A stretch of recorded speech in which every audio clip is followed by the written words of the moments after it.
Hello বন্ধুরা, তোমরা সবাই কেমন আছো? আশা করি ভালো আছো, আর আমিও খুব ভালো আছি। তো আজকে কি রান্না করলাম দেখো।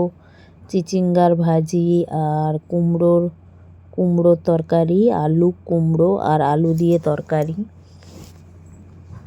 তো দেখতেই পাচ্ছ সমস্ত মশলা দিয়ে পেঁয়াজ দিয়ে ভালো করে কষিয়ে নিচ্ছি, যে যেরকম মশলা দাও।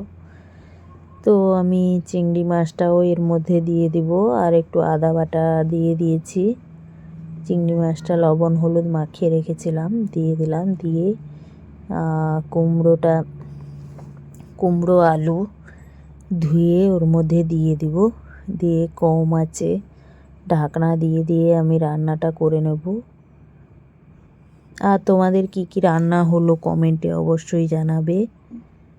আর আমার রান্নাগুলো কেমন লাগে কমেন্ট করে অবশ্যই জানিও। আর তোমাদের কি শপিং হয়ে গেছে? দুর্গাপুজো চলেই এলো বলতে গেলে। আর তোমরা কে ভোর 5টায় উঠে মহালয়া দেখো অবশ্যই কমেন্ট করে জানাবে। আমি তো আর উঠি না, আগে উঠতাম ছোটোবেলায়, যখন বিয়ের আগে, তখন একটা আলাদাই আনন্দ হতো। তখন উঠতাম 5টা থেকে, উঠে আগে রেডিওতে শুনতাম, তারপর টিভিতে দেখতাম। তো বলতে বলতে আমার রান্নাটা অলরেডি হয়ে গেল। তো আমি জল দিয়ে দিয়েছি, দিয়ে আবার ঢাকনা দিয়ে বসিয়ে দিয়েছি। আর এখানে দেখো চিচিঙ্গার মধ্যে একদম জল বেরিয়েছিল, শুকিয়ে গেছে। আর ঘন্টটা আমার অলরেডি হয়ে গেল। আর আমি একটু মসুর ডাল করে নেব।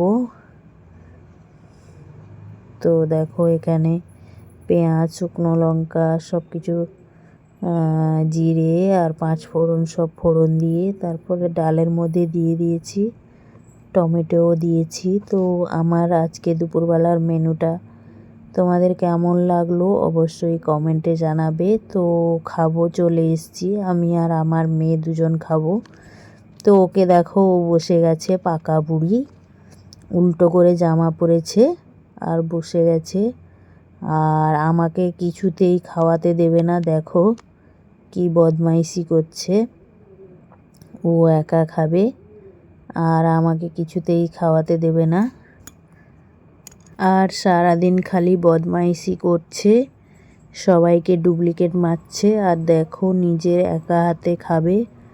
পাকা বুড়ি একটা। তোমাদের কাদের কাদের বাড়িতে আছে এরকম পাকা বুড়ি?